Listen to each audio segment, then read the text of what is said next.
Mic चालू झाला आणि कॅमेरा चालू झाला. नमस्कार. आता हात जाऊन जाते ना. आवाज नाही. नमस्कार सगळ्यांना. नमस्कार. नमस्कार मॅम, अंकिताजी मॅम.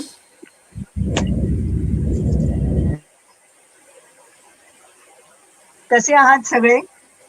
अर्थात सगळे छान. छानच असणार. पुन्हा एकदा आपण आज भेटून खूप आनंद होत आहे. मी रश्मी वैशंपायन पेठे, पॉयझी टेल्स या आपल्या समूहाच्या मराठी काव्यगोष्टी 74 मध्ये आपले सर्वांचे मनापासून स्वागत करते आहे. प्रेक्षकांचे देखील मनापासून आभार व स्वागत करते आहे. आज वेळात वेळ काढून आपण सर्वजण इथे उपस्थित आहात त्याबद्दल पुन्हा एकदा धन्यवाद. एक छोटीशी विनंती करू शकते का मी? जेव्हा आपण आपली रचना सादर करत असतो तेव्हा माईक सुरू ठेवावा, अन्यथा इतर सहभागी जेव्हा रचना सादर करत असतात तेव्हा आपण माईक बंद ठेवला तर आपल्याला त्या नीट ऐकू येऊ शकतील.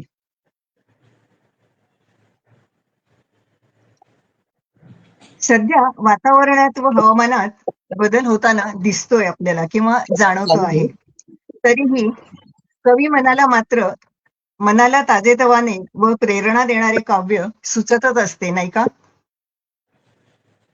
आपल्या अशाच आनंदी प्रेरणादायी रचना सादर करण्यासाठी आपल्याला पॉयझी टेल्स या व्हॉट्सअप समूहाचे सुंदर व्यासपीठ लाभले आहे.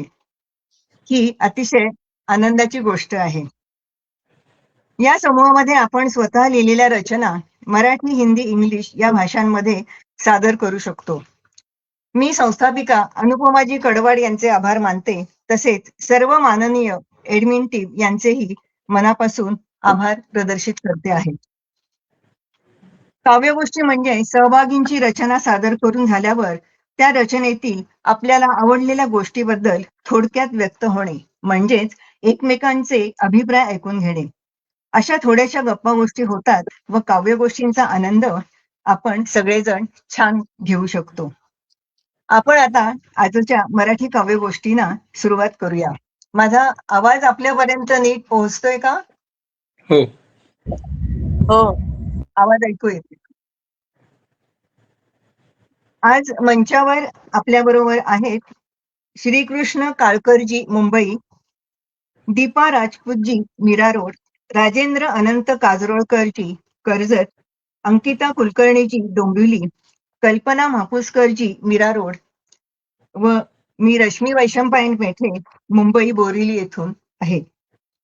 सर्वप्रथम मी आमंत्रित करू इच्छिते श्रीकृष्ण काळकरजी यांना.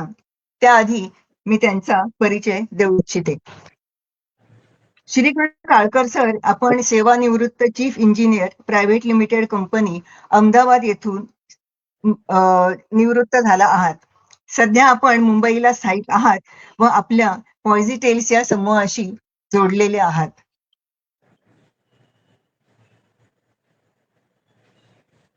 मुंबईला काही ग्रुपमध्ये ओपन लाईन ऑफलाईन कार्यक्रमाला काळकर सर असे म्हणतात की हा ग्रुप छान आहे. ग्रुपच्या सर्व उपक्रमांचा कार्यक्रमांचा आनंद आपण घेत असता. सर, आपले मनापासून स्वागत व आपण आपली पहिली रचना सादर करावी ही आपल्याला विनंती आहे. नमस्कार. आजच्या या पॉयझी टेल्सच्या मराठी कार्यक्रमात मला संधी उपलब्ध करून दिल्याबद्दल पॉयझी टेल्स आणि आपल्या संचालिका अनुपमाजी यांना खूप खूप धन्यवाद. आणि तुमच्यासारख्या कवींच्या सान्निध्यात मला माझी कविता सादर करण्याचा आनंद घेता येतो. माझी पहिली कविता आहे. आपण फुलपाखरू बघतो, त्याचे वेगळे वेगळे रंग असतात. पण समजा मनुष्य फुलपाखरू आहे तर त्याचे कसे रंग असतील ते मी थोडक्यात तिथे सांगितलेले आहे. म्हणजे त्या एक कल्पना केलेली आहे की हे फुलपाखरू म्हणजे मी फुलपाखरू आहे त्या फुलपाखरू. मी ही आहे एक रंगीत फुलपाखरू, मी ही आहे एक रंगीत फुलपाखरू, माझे रंग सारे आहेत अति वेगळे.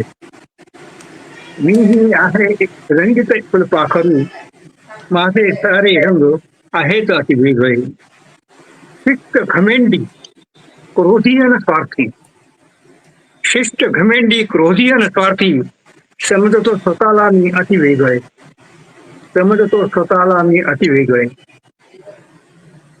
विसरलो संस्कार सारे, विसरलो संस्कार सारे, मात पित्याने जे दिले, विसरलो संस्कार सारे मात पित्याने जे दिले.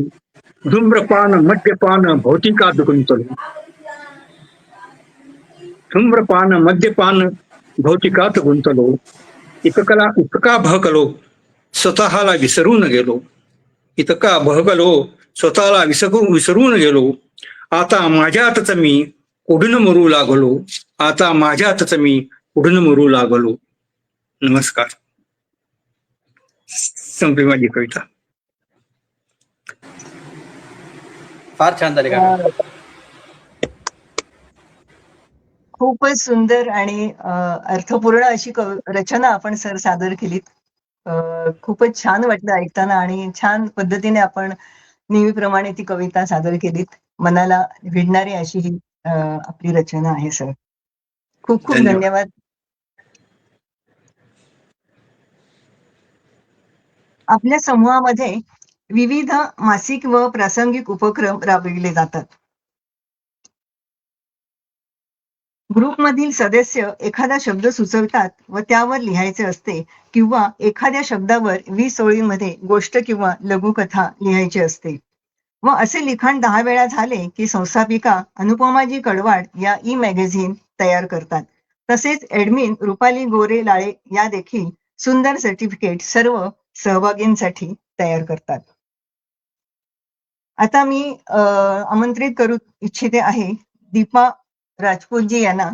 त्या काही कारणास्तव आता प्रवासात आहेत, त्यामुळे त्यांनी आपण कॅमेरा त्यांचा ऑफ केलेला आहे, पण त्या रचना आता सादर करायला मी त्यांना विनंती करते. पण त्याआधी मी त्यांचा परिचय देऊ इच्छिते. दीपा राजपूत यांनी संगणकशास्त्र या विषयात पदव्युत्तर शिक्षण घेतले आहे. BEd मध्ये गोल्ड मेडल मिळाले आहे. सध्या शिक्षिका म्हणून काम करतात. बालपणी आपला महाराष्ट्र या वृत्तपत्रात कविता प्रसिद्ध झाल्या आहेत. महाविद्यालयात शिकत असताना सुप्रसिद्ध मराठी साहित्यिक य.दी. फडके सरांच्या हस्ते सलग 2 वर्षे प्रथम पारितोषिक आपणास मिळाले. ते असं म्हणतात की मी छंद म्हणून कविता लिहिण्यास सुरुवात केली होती, पण आता मला माझे कौशल्य वृद्धिंगत करण्यासाठी तुम्हा सर्वांचे सहकार्य व मार्गदर्शन अपेक्षित आहे. दीपा राजपूतजी, माझा आवाज येतोय का आपल्याला? हो हो. हा, तर आपण आपली कविता सादर करावी. आपले खूप खूप स्वागत आहे. थँक्यू मॅडम, धन्यवाद माझा इतका सुंदर परिचय केल्याबद्दल आणि एवढा छान प्लॅटफॉर्म उपलब्ध करून दिल्याबद्दल अनुपमा मॅम आणि ऑफकोर्स ऍडमिन टीम यांची पण खूप खूप आभारी आहे. तर मग आज मी त्या 2 रचना सादर करणार आहे. त्या खूप म्हणजे भावनिक आहेत आणि काल्पनिक पण नाही, म्हणजे एकदम पर्सनल टच आहे. तर माझी पहिली कविता आहे, शीर्षक आहे कवितेचे तो नाजूक कोपरा. बर. मनाच्या कुपीत दडलय गुपित, सांगू का आज तुम्हाला, मनाच्या त्या नाजूक कोपऱ्यात जपून ठेवलंय कुणा कुणाला. बालपणीची मी आणि माझे सवंगडी, शाळेच्या मधल्या सुट्टीत खेळलेली लगोरी आणि लंगडी, सणांची वाट न पाहता केलाय प्रत्येक क्षण साजरा. आजही आनंद देतो तो नाजूक कोपरा, तो नाजूक कोपरा. कॉलेजच्या आठवणी आणि मैत्रिणींसोबत केलेली धमाल, कधी लायब्ररीत केलेला अभ्यास तर कधी ज्युनियर्सचे केलेले हाल. प्रत्येक इव्हेंट मग एकत्र येऊन केला होता साजरा. आजही आनंद देतो तो नाजूक कोपरा, तो नाजूक कोपरा. लग्नानंतर बदललेलं आयुष्य, अचानक आलेली जबाबदारी, सगळं छान चाललेलं तरी आतुरता जाण्याची माहेरी. आठवणीत जपून ठेवलाय प्रत्येक रक्षाबंधन भाऊबीज केलेला साजरा. आजही आनंद देतो तो नाजूक कोपरा, तो नाजूक कोपरा.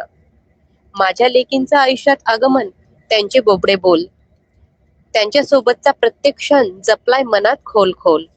मातृत्वाचा आनंद केलाय प्रत्येक क्षणी साजरा.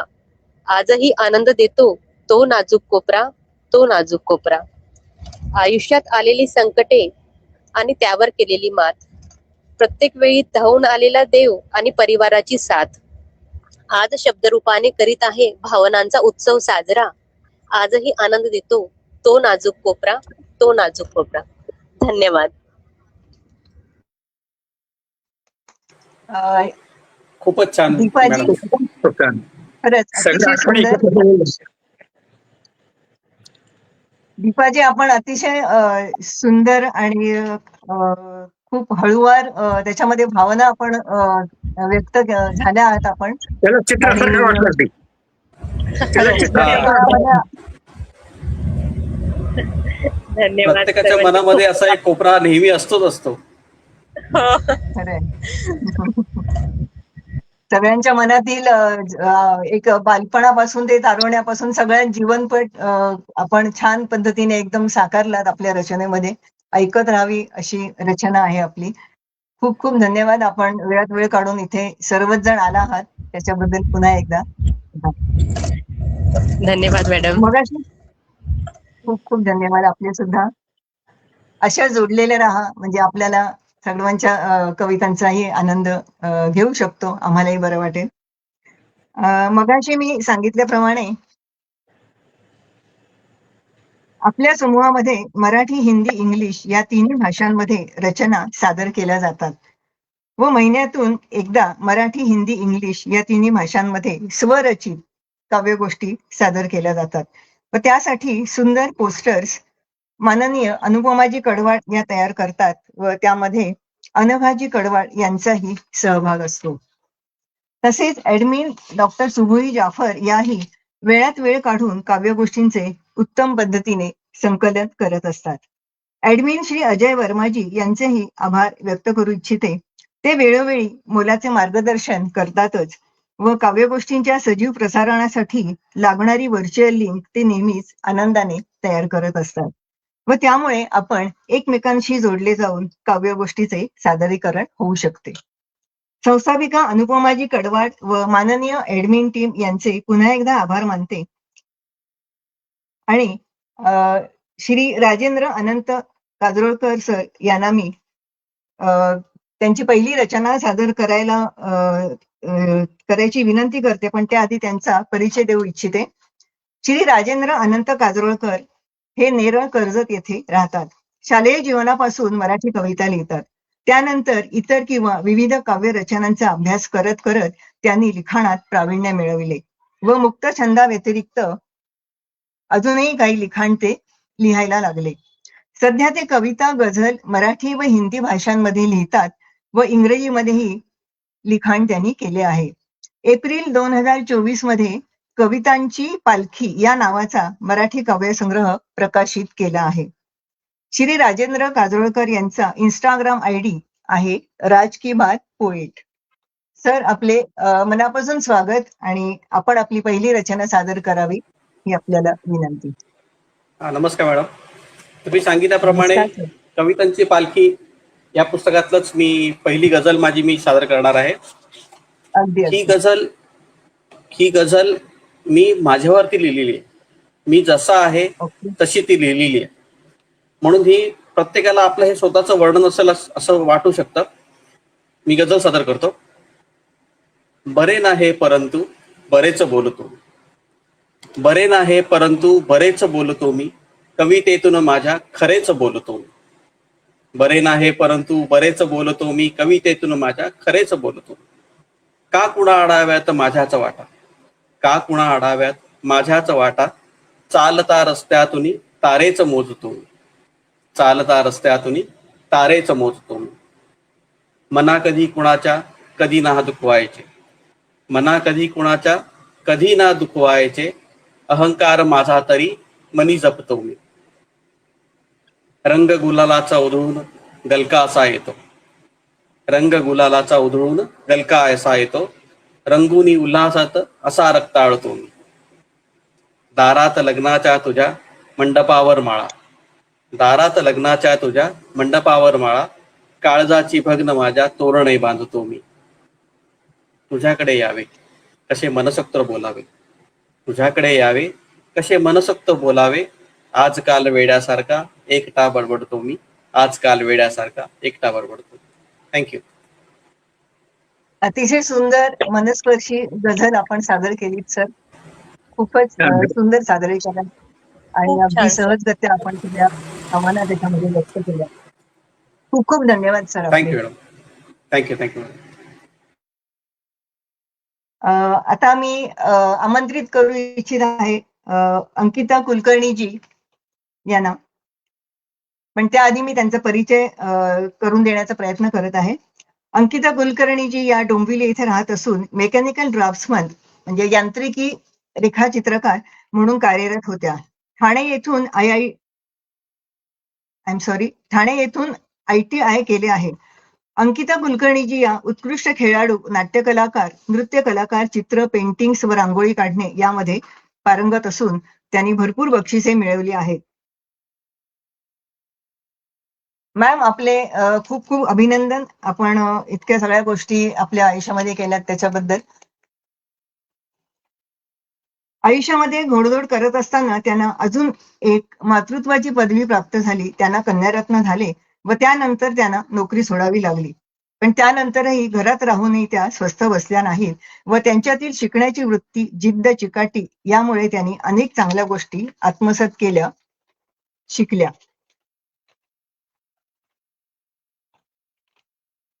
त्या पौरोहित्यही शिकल्या.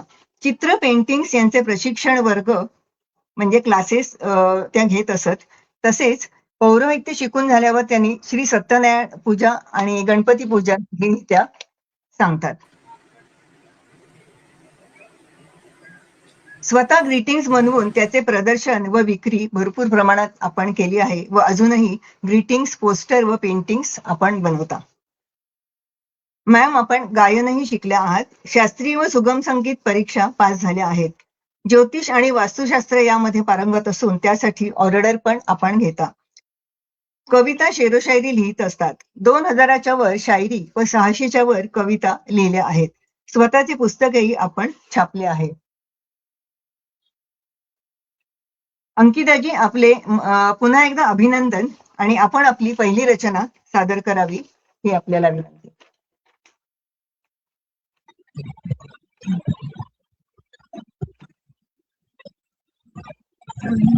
अंकिताजी आपण आपली रचना सादर करावी.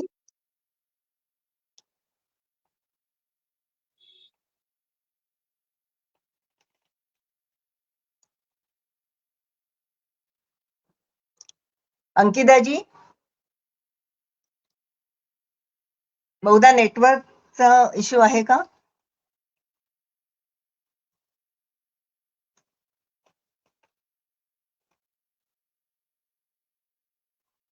मॅम माझा आवाज येतो ऐकायला आपल्याला? का माझा आवाज येत हा आपण आपली रचना सुरुवात करूया. हो, पण माझा आवाज येतोय का तुम्हाला क्लिअर? नाही आता येतोय, आधी नव्हता येत. मग मी व्हॉट्सअप वरती 2 कविता होत्या त्या बघून करणार होते, म्हणून मग मी व्हॉट्सअप चालू केलं होतं. हा म्हणून कागदावर लिहून आहे का आणलेली? घेतली का कागदावर लिहून? दुसऱ्या मग पुस्तकातले आहेत त्यातल्या 2 वाचते मग. हा ठीक आहे. नाही तर मग कारण तुम्हाला कागदावर लिहून घ्यायच्या असतील ना तर तुम्ही लिहून घेऊ शकता. मी मापुसकर मॅमना विनंती करेन किंवा तुम्ही पुस्तकातल्या वाचा लगेच तयार असतील तर. हा चालेल, मी मुलाच्या मोबाईल वरती स्क्रीनशॉट मारते, त्याच्यातनं बघून वाचते. हा लगेच वाचताय का पण? हा इथे समोर तुमच्या कॅमेरा. नाही तर तुम्ही त्यांना सांगा तोपर्यंत मी त्याच्या करते. 5वा मी वाचते. चालेल ना हा हा तसं? चालेल. हो हो चालेल, काही प्रॉब्लेम नाही. हा तोपर्यंत तुम्ही ते करून ठेवा तयारी. हो हो हो चालेल चालेल. तर अंकिता मॅम लवकरच आपल्या पुढे रचना सादर करायला करणार आहेत. तर आता मी ओमकार, कल्पना आपला माईक म्यूट करा मॅम. म्हणजे अंकिताजी आपला माईक म्यूट करा. हो हो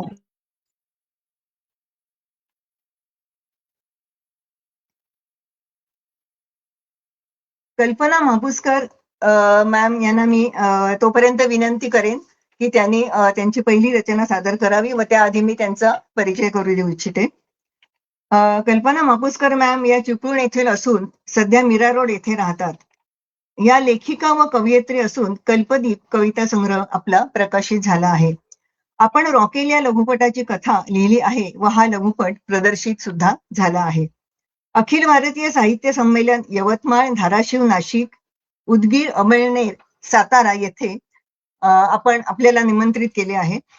साहिल सेवेचा आढावा घेऊन 2024 सालचा बंधुता शब्द क्रांती पुरस्कार राष्ट्रीय बंधुता साहित्य संमेलन पुणे येथे आपणास प्राप्त झाला आहे. 15 ऑगस्ट रोजी वर्ल्ड विजन टाइम्स मुंबई तर्फे ज्येष्ठ साहित्यिका अमृत प्रजासत्ताक म्हणून आपण सन्मानित आहात. खूप खूप अभिनंदन. आचार्य 90 FM रेडिओवर 2023 व 2024 साली स्वातंत्र्य दिनानिमित्त राष्ट्रीय कविता कार्यक्रम व यावर्षी म्हणजे 2026 14 फेब्रुवारी रोजी प्रेम कवितांच्या कार्यक्रमात आपण सहभागी झाला आहात. कुटुंब रंगलय काव्याचे सर्वे सर्वा विसुभाऊ बापट यांच्या युट्यूब चॅनलमध्ये 4 कविता आपल्या समाविष्ट झालेल्या आहेत. 13 डिसेंबर 2025 पत्रकार भवन येथे साहित्य कोकण रत्न या पुरस्काराने आपला सन्मान झाला. खूप खूप अभिनंदन मॅम आपले. अनेक कविता स्पर्धेत सहभाग घेऊन सन्मान चिन्ह, रोख रक्कम व प्रशस्ती पत्राने आपण सन्मानित आहात. अनेक मासिके, साप्ताहिके, दैनिक तसेच दिवाळी अंकांमधून आपले साहित्य प्रकाशित होत असते. कल्पना मापुसकर मॅम आपले खूप खूप स्वागत. आपण आपली पहिली रचना सादर करावी ही मी विनंती आपल्याला करते आहे.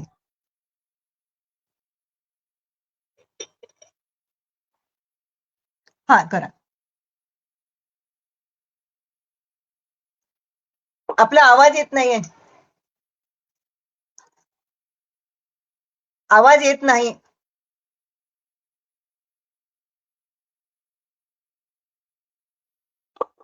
आता येतोय? येतोय? आता येतोय. येतोय. मी करा कल्पना सुरू. मापुसकर कविता सादर करते. अर्थात ही काल्पनिक कविता नाहीये. आपल्या समाजात आजूबाजूला घडणाऱ्या गोष्टींवरतीच मी ही कविता लिहिली आहे. कवितेचं शीर्षक आहे देव चोरीला गेला. खूप मोठ्या विश्वासाने भार तुझ्यावर टाकला. खूप मोठ्या विश्वासाने भार तुझ्यावर टाकला. असा कसा देवा तू चोरीला गेला? असा कसा देवा तू चोरीला गेला? दुधा तुपाची धार वाहिली, पंचामृताने नाऊ घातलं, कोरा वाळांच्या भाजीतलं तेल बाजूला करून दिव लावलं. कसा कुणास ठाऊक तू मला नाही पावला? असा कसा देवा तू चोरीला गेला? असा कसा देवा तू चोरीला गेला? स्वतःच करता येईना रक्षण, आमचं कसं होणार संरक्षण? तुझ्याच वावरातून होतंय लेकी बाळींचं अपहरण. तरीही नराधम कसा कायद्याच्या कचाट्यात नाही गावला? असा कसा देवा तू चोरीला गेला? असा कसा देवा तू चोरीला गेला?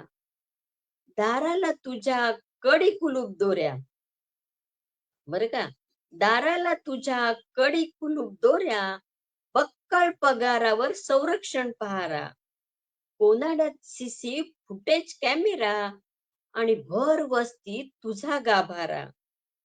तरीही चोराला कसं नाही पाहिला? असं कसा देवा तू चोरीला गेला?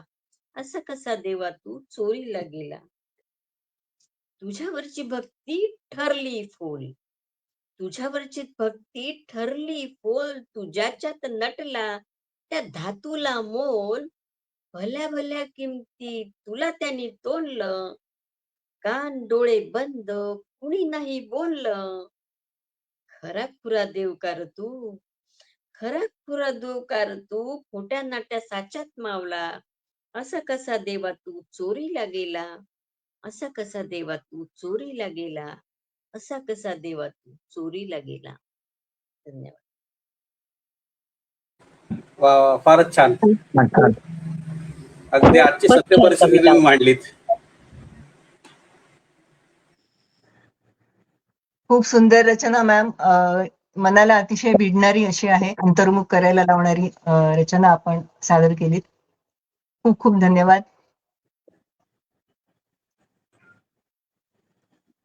पुन्हा एकदा मी सर्व प्रेक्षकांची नावं नाही घेऊ शकत आहे, मला नाही दिसत आहेत, पण उपस्थित प्रेक्षकांचे आणि आपण सर्वांचे खूप खूप आभार. छान छान कमेंट्स मला वाटतं आपल्याला मिळत आहेत आणि आपण एक प्रकारे त्यामुळे प्रोत्साहित होऊन काव्य गोष्टींचा अधिक चांगल्या पद्धतीने आनंद घेऊ शकतो. सर्वांचे पुन्हा एकदा आभार. मला वाटतं अंकिता कुलकर्णी मॅम अजूनही जॉईन झालेला मला दिसत नाहीये. त्यांच्या दोन्ही रचना घेऊन मला वाटतं त्या येतील आपल्या समोर. तोपर्यंत मी माझी रचना सादर करू शकते का, आपली परवानगी असेल तर? हा मॅम, तर माझं झालंय तयारी. या मग व्हिडिओ हो हो. या काय करा असं आपली पहिली रचना हे करा सादर. हा, माझी पहिली रचना आहे ना, मी समुद्र म्हणजे सागर आणि समुद्र याच्या दोन वेगवेगळ्या रूपांवरती म्हणजे मी कविता दोन प्रकारच्या केल्या आहेत एकाच याच्यावरती. तर पहिली सादर करते आपण मी आता समुद्र. पहिली रचना आपण एका राऊंड मध्ये एक करा, दोन कविता हो हो असतील तर, आणि दुसऱ्या राऊंड मध्ये दुसरी. हो, मी आता याच्यावरती म्हणजे दोन रूप आहेत, पण मी एक पहिले सादर करते समुद्र आणि मग सेकंड राऊंडला दुसरी करीन. तर समुद्र. आयुष्य हे समुद्रासारखे अथांग अफाट आहे. आयुष्य हे समुद्रासारखे अथांग अफाट आहे. त्यात अगणित सुखांचे दुःखांचे क्षण भरलेले आहेत. त्यात अगणित सुखाचे दुःखांचे क्षण भरलेले आहेत. कधी सुखाची लाट येऊन काळजाला भिजवत आहे, कधी सुखाची लाट येऊन काळजाला भिजवत आहे, तर कधी दुःखाची लाट येऊन डोळ्यांतून पाणी बाहेर काढत आहे, तर कधी दुःखाची लाट येऊन डोळ्यांतून बाहेर पडत आहे. वाळूत पाय रुतून ठेवावे तसे सुखाला हृदयात रुतवायचे आहे. वाळूत पाय रुतवून ठेवावे तसे सुखाला हृदयात रुतवायचे आहे. वाहून नेलेले स्वप्नांचे वाळूचे घर तरी पुन्हा पुन्हा ते बांधायचे आहे. वाहून नेले स्वप्नांचे वाळूचे घर तरी पुन्हा पुन्हा ते बांधायचे आहे. समुद्राच्या खारट पाण्याला गोड पाणी समजून जपायचे आहे.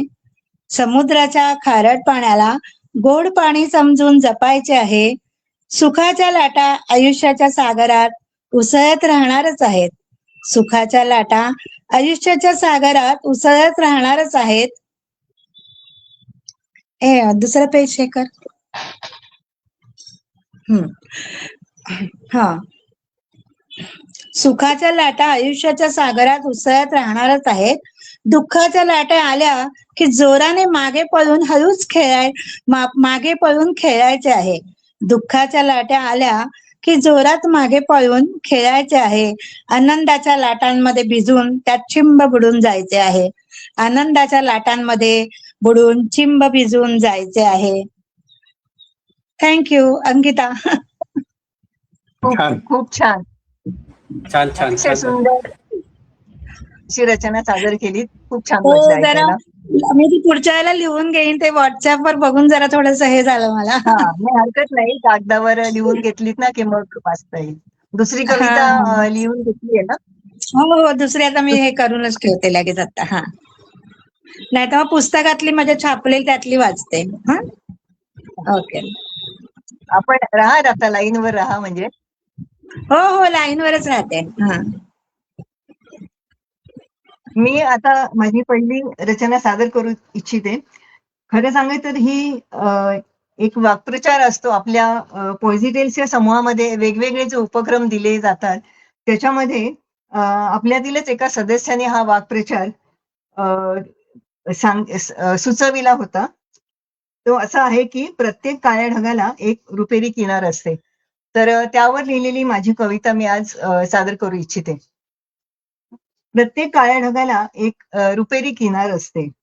संकटात एक संधी दडलेली असते. दिवसात एक तरी आनंदाचा क्षण असतो. आयुष्यात क्षणभर का होईना मोगरा फुलतो. डोळ्यातील पाण्याला आनंदाश्रूंची किनार लाभते. दुःखाला आनंदाची तर आनंदाला दुःखाची झालर असते. वाईटातून चांगल्याकडे जाण्याचा मार्ग असतो.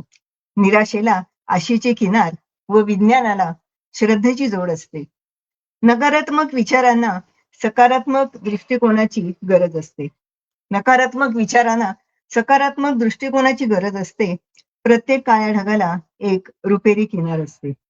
दृष्टिकोन सकारात्मक करण्याची दृष्टी असते. दृष्टिकोन सकारात्मक करण्याची दृष्टी असते. दृष्टिकोन बदलून आयुष्याचे चित्र रंगवायचे असते. प्रत्येक काळ्या ढगाला एक रुपेरी किनार असते.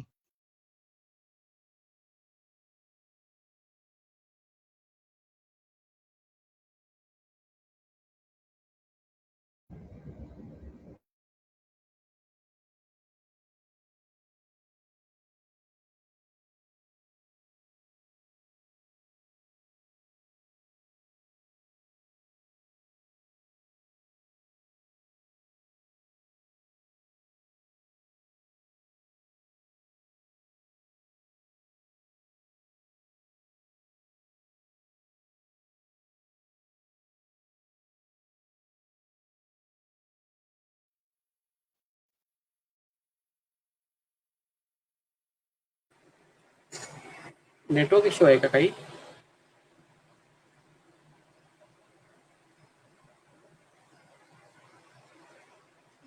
नेटचा प्रॉब्लेम आहे. रेंजचा प्रॉब्लेम आहे का काही?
रश्मी मॅडमकडे बहुतेक स्क्रीनचा प्रॉब्लेम आहे, रेंजचा प्रॉब्लेम आहे.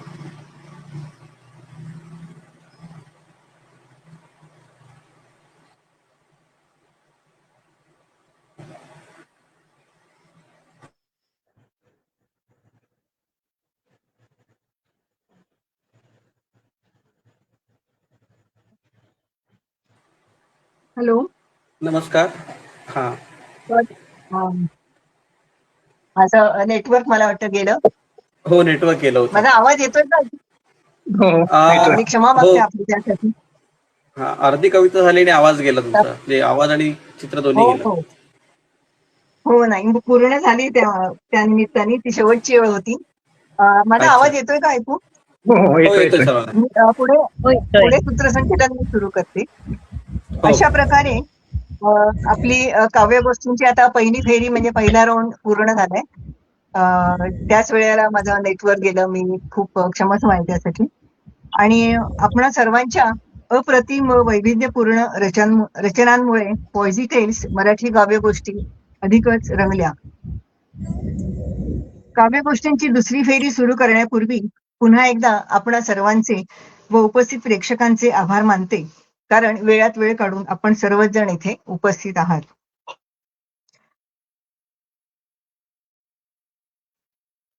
आपली रचना सादर करताना तर आपण माईक बंद म्हणजे इतरांची सादर करताना माईक बंद ठेवूयाच.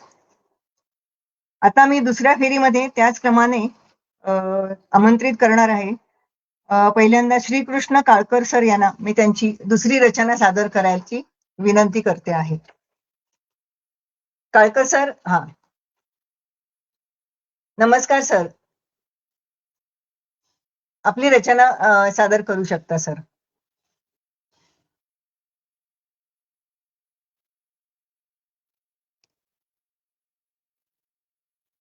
तुमचा माईक अनम्यूट करा.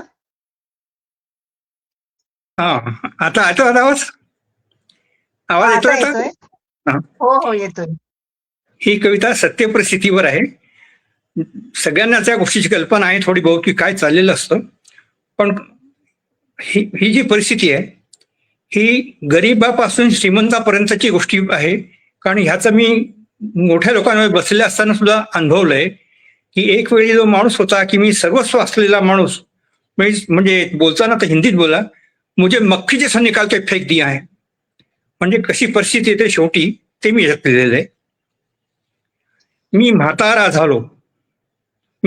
झालो आहे, माझा उपयोग संपला आहे. मी म्हातारा झालो आहे, माझा उपयोग संपला आहे. आहे वास्तव्य आता माझे, मी अडगळीत पडलो आहे. मी म्हातारा झालो आहे, माझा उपयोग संपला आहे. आहे वास्तव्य आता माझे, मी अडगळीत पडलो आहे. मागून न मरण येणार, विष पिऊनही न मरणार. मागून न मरण येणार, विष पिऊनही न मरण येणार. पुढे काय दशा माझी होणार, देवही मला न सांगू शकणार. देवही न मला सांगू शकणार. असेले जसे केले, पेरले जसे, येईल परतुनी ते सारे तसे तसे. असेल जसे केले, पेरले असे, येईल परतुनी ते सारे तसे तसे. भोगल्याशिवाय ते भोगणे, त्यातून सुटका कुठलीही नसे, त्यातूनही सुटका कुठलीही नसे. मी वाट सरू मावळतीच्या मार्गावरला, मोहरा सूर्यास्ताच्या पर्वणीतला. मी वाट सरू मावळतीच्या मार्गावरला, मोहरा सूर्यास्ताच्या पर्वणीतला. आता आठवते मिथ्या ओढदेव भक्तीची. आता आठवते मिथ्या ओढदेव भक्तीची. श्रीरामकृष्ण पांडुरंग उद्घोषाची. श्रीरामकृष्ण आणि पांडुरंग उद्घोषाची. संपले. नमस्कार. फार छान खूप काका, हृदयस्पर्शी अशी रचना, हृदयस्पर्शी होते एकदम. खूप छान सादरीकरण आणि खूप भावपूर्ण आणि हृदयस्पर्शी अशी रचना सादर केलीत आपण. खूप खूप धन्यवाद सर. दीपाजी राजपूत, माझा आवाज येतोय आपल्यापर्यंत? हो हो येतोय. आपण आपली दुसरी रचना सादर करा, ही विनंती आपल्याला. दुसऱ्या फेरीत हो. आपले सर्वांचे स्वागत. धन्यवाद मॅडम. धन्यवाद. माझी दुसरी रचना सादर करणार आहे मी.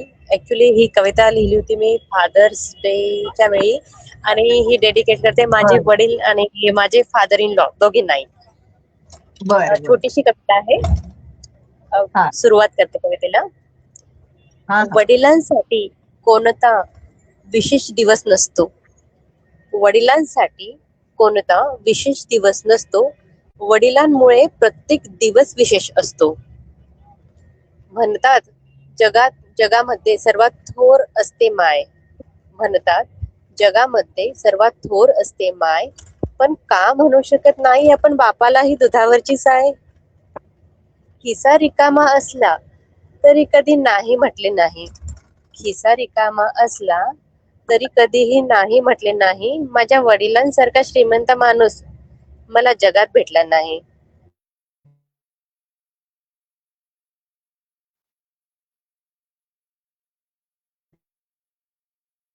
दीपाजी, वय ज्यांच्या मार्गातील अडथळा बनू शकत नाही.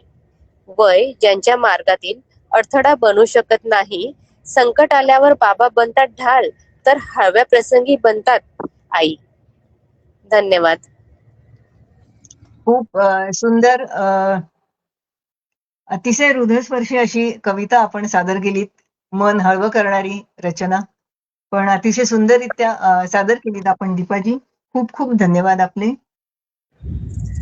धन्यवाद मॅडम. धन्यवाद. अशा छान छान कविता आम्हाला ऐकायला आवडतील आपल्या सर्वांच्या. आता मी राजेंद्र अनंत काजरोळकर यांना कांदोळकरजी यांना विनंती करेन आपण आपली दुसरी रचना सादर करावी. हा, नमस्कार. आपले खूप स्वागत. हा, सगळ्यांच्या कविता बघून असं वाटतं की कुठला विषय निवडावा कवितांसाठी, कारण खूप वेगवेगळ्या विषयावर मी लिहिलेले आहेत. पण तरीही जी ठरवली कविता तीच मी वाचतो. कारण जसं काळकर ठीक आहे काकांनी सर. सांगितलं त्याप्रमाणे निवृत्तीवरची कविता सुद्धा आहे, वडिलांवरती सुद्धा कविता आहे. पण आता संभ्रमात पडलं होतं की एवढे सगळे विषय चालले असताना आपण कुठल्या कविता निवडाव्यात. तरीही ही माझी प्रेम कविताच आहे दुसरी, ती मी तुझं मौन. खूप छान तुझं मौन शीर्षक. मला, शीर्षक आहे तुझं मौन. हा, खूप तुझं छान मौन शीर्षक मला, आहे म्हटलं. हो धन्यवाद धन्यवाद. तुझं मौन मला बरंच काही सांगून गेलं. तुझं मौन मला बरंच काही सांगून गेलं. मौनात माझ्याकडे माझं सर्वस्व मागून गेलं. तुझ्या दुःखातही सोबत असताना आत्ताचं एकलेपण मनाला लागून गेलं. तुझ्या दुःखातही सोबत असताना आत्ताचं एकलेपण मनाला लागून गेलं. तुला समजून घेताना तुझे मन, तुला समजून घेताना तुझे मन हळूवार कधीतरी स्पर्शून गेलं. तुझ्या आठवणीत विसरलो सर्व जग, तुझ्या आठवणीत विसरलो सर्व जग. तुझ्या विरहात मन दुःखात बुडून गेलं. तुझ्या प्रेमात मनसोक्त डुंबावं वाटलं, तुझ्या प्रेमात मनसोक्त डुंबावं वाटलं. पण त्याआधीच सारं वाहून गेलं. तुझ्या दुःखात तुला हसवले, तुझ्या दुःखात तुला हसवले. तुझ्या आनंदाश्रूने मन न्हावून गेलं. तुझ्याशी आतापर्यंत खूप बोललो, तुझ्याशी आतापर्यंत खूप बोललो.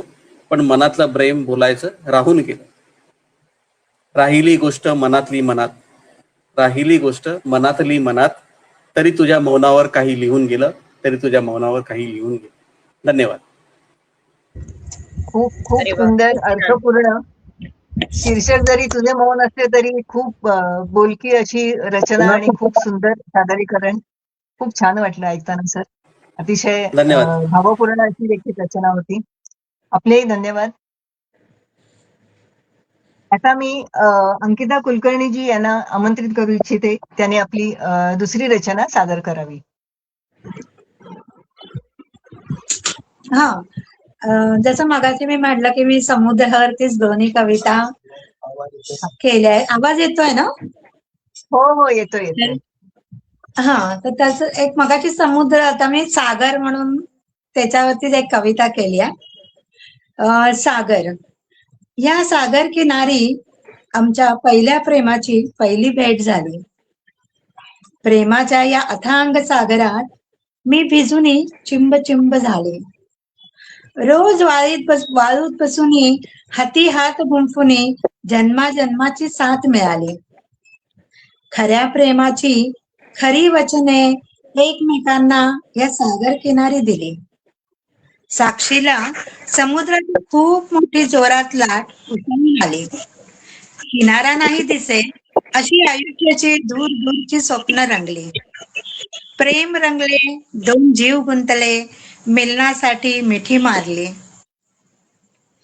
मुके घेऊनी हळुवार स्पर्शुनी दोन जीव एक होऊ लागले. अचानक प्रेमाच्या या अथांग सागराला ओहोटी सुरू झाली. मारलेली मिठी न कळतच कधी सैल होऊन सुटून ती दूर दुभंगली गेली. प्रेमाचा सागर सारा आटून गेला. प्रेमाची फक्त आठवणच उरली. खऱ्या प्रेमाची वचने खोटी झाली. प्रेमाला गालबोट नजर लागली. सारे प्रेम सारी वचने खोटी ठरली. वाळूत ती मातीत गाडली गेली. खळलेल्या त्या लाटांवरती दूर दूर पार वाहून गेली. पावलांची सातही वाळूवरची मिटून वाळूत विरून गेली. वाट पाहणारी ती प्रेमळ नजरही कुठे दिसेनाशी झाली. रोमांस होणाऱ्या त्या किनारी नीरव शांतता पसरली. उसळणारी मोठी लाट आता ही अबोल शांत वाटू लागली. गोड वाटणाऱ्या या सागराची खरी चव भासू लागली. अंकिता. खूप सुंदर, अतिशय छान अशी रचना आपण सादर केली. सुंदर सादरीकरण. छान धन्यवाद छान मॅम. छान. ओके. आता मी कल्पना मापुसकरजी यांना विनंती करते की आपण आपली दुसरी रचना सादर करावी. आपले खूप खूप स्वागत दुसऱ्या फेरीमध्ये. नमस्कार. मी नमस्कार मॅम. कल्पना दिलीप मकुसकर कविता सादर करते. शीर्षक आहे संध्या छाया. वा वा. सरत चाललंय. आवाज येतोय ना? हो हो, येतोय येतोय आवाज. शीर्षक आहे संध्या छाया. सरत चाललंय हळूहळू वय आणि ओसरत चाललंय तारुण्य. सरत चाललंय हळूहळू वय आणि ओसरत चाललंय तारुण्य. तरीही म्हणता राव देखणं आहे तुमचं लावण्य. तरीही म्हणता राव देखणं आहे तुमचं लावण्य. केसात आलीये चांदी आणि तोंडात बसलीये कवळी. केसात आलीये चांदी आणि तोंडात बसलीये कवळी. शब्दांना तोलताना मात्र जीभच होतीये बावळी. होत चाललीये शरीरातील शक्ती आता नगण्य. तरीही म्हणता राव देखणं आहे तुमचं लावण्य. देखणं आहे तुमचं लावण्य. हातात आलीये काठी. हातात आलीये काठी आणि डोळ्यावर चष्म्याचा दागिना. कायेवर सुरकुती जाळ्या आणि पाठीचा मोडलाय कणा. सरणाकडे वळत चाललंय माझ्या अस्तित्वाचं अरण्य. तरीही म्हणता राव देखणं आहे तुमचं लावण्य. देखणं आहे तुमचं लावण्य. पावडर न गाली ओठी न लाली. पावडर न गाली ओठी न लाली. भुवयांच्या केसाची मी कडाही न कोरली. वृत्तीतच नाही माझ्या मुळी कृत्रिम सजणं सवर्ण. तरीही म्हणता राव देखणं आहे तुमचं लावण्य. देखणं आहे तुमचं लावण्य. संसाराच्या रहाट गाडग्यात दमछाक होते फार. संसाराच्या रहाट गाडग्यात दमछाक होते फार. आपलं कसलं अघड पगड इतरांचंच पावा जागपाक. आयुष्य रांगत हळूहळू टुकू जगणं. तरी म्हणता राव देखणं आहे तुमचं लावण्य. देखणं आहे तुमचं लावण्य. काल भाचा म्हणाला. काल भाचा म्हणाला मामी दिसतेस किती ग छान. काल भाचा म्हणाला मामी दिसतेस किती ग छान. आणि निस्तेजल्या भावनांची मग झंकारूनच उठली तान. खऱ्या खोट्याच्या संभ्रमात मग निक्षून सांगू लागलं मन.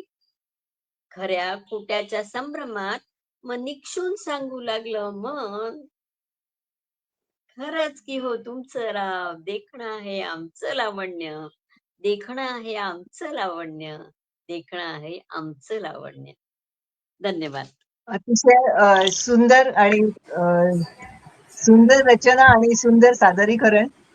खूप खूप अर्थपूर्ण आणि तरीही विचार करायला लावणारी किंवा प्रेरणादायी अशी आपली रचना आपण सादर केलीत.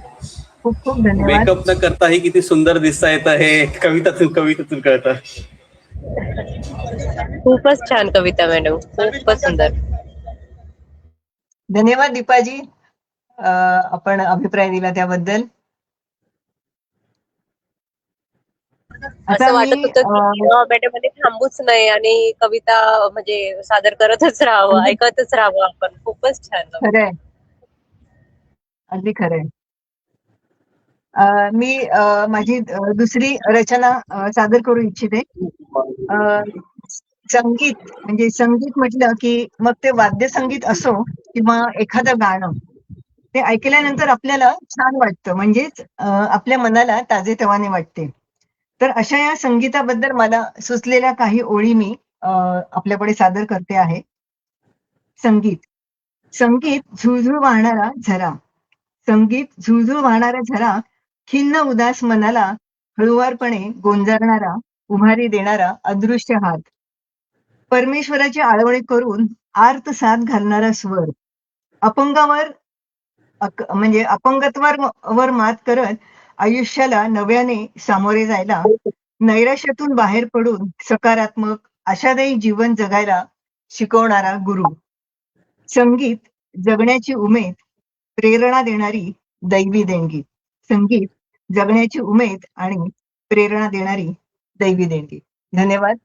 माझी कविता आपण शांतपणे ऐकून घेतली त्याबद्दल. खूप छान खूप कविता छान. मॅडम. खूप छान. सादर पण खूप छान केली तुम्ही. छान आता सादरीकरण एवढ्या झालं. धन्यवाद, छान. सुंदर सुंदर. भरपूर कविता असल्यानंतर कुठली वाचावी याचा प्रश्न पडतो. ही वाचावी की ती खरंच. वाचावी असं कळत नाही. बरोबर आहे. हा खरंच, कारण आपल्याला जेव्हा टॉपिक शक्य वेगवेगळे असतात.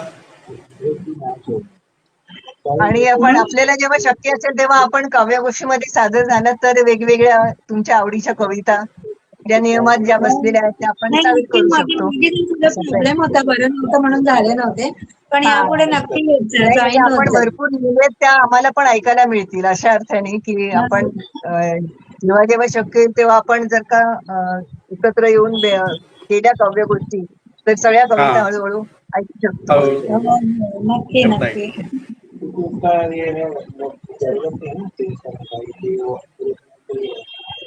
तर आपला जो आता समूह आहे पोएसी टेल्स हा व्हॉट्सअप समूह आहे. म्हणजे सुरुवातीला हा व्हॉट्सअपवर स्थापन केला गेला.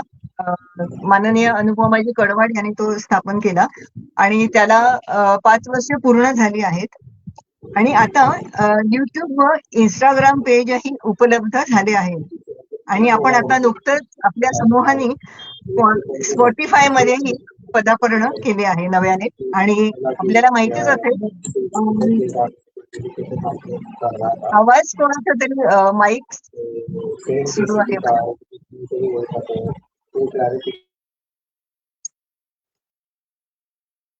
तर आपल्याला माहितच आहे की Spotify मध्ये आपण आता पदार्पण केलं आहे आणि सदस्यांच्या रचनांचे ऑडिओ स्वरूपात ध्वनिमुद्रण त्याच्यामध्ये उपलब्ध आहे. म्हणजे आपल्या रचनांचे ध्वनिमुद्रण करून आपण त्या Spotify मध्ये पाठवून त्या ऐकू शकतो आणि आनंद घेऊ शकतो आपण सर्वजण.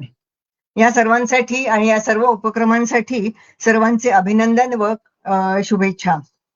मला वाटतं आता आपण आपल्या काव्यगोष्ठींची सांगता करूया का? आपली ही जी मराठी काव्यगोष्ठी ही 74वी आज याची सांगता झाली आणि आपण सर्वजण वेळात वेळ काढून खूप छान पद्धतीने इथे रचना सादर करायला उपस्थित आहात. त्याबद्दल सर्वांचे पुन्हा एकदा अभिनंदन. पुन्हा भेटूया अशा छान छान रचना सादर करण्यासाठी, व्यक्त होण्यासाठी व मराठी काव्यगोष्ठींचा आनंद घेण्यासाठी. तोपर्यंत काळजी घेऊया, आनंदात राहूया आणि लिहित राहूया. धन्यवाद आणि धन्यवाद. खूप खूप आभार सर्वांचे. सगळ्यांना दीपाली आपण शुभरात्री. उपस्थित राहिलात याच्याबद्दल खूप खूप आभार आपले. शुभरात्री. पोएसी धन्यवाद पुन्हा की भेटूया. एक प्लॅटफॉर्म मिळाला धन्यवाद. आम्हाला. खरंय आपण सर्वजण सगळ्यांनी- नेता म्हणून त्याच्यामध्ये अधिकच रंगत आली काव्यगोष्ठी सादर करायला. बाय. बाय. Good night. सगळ्यांना शुभरात्री सर्वांना. शुभरात्री. पुढच्या वेळी भेटूया आता. नक्की नक्की. सर्वांना शुभ हो.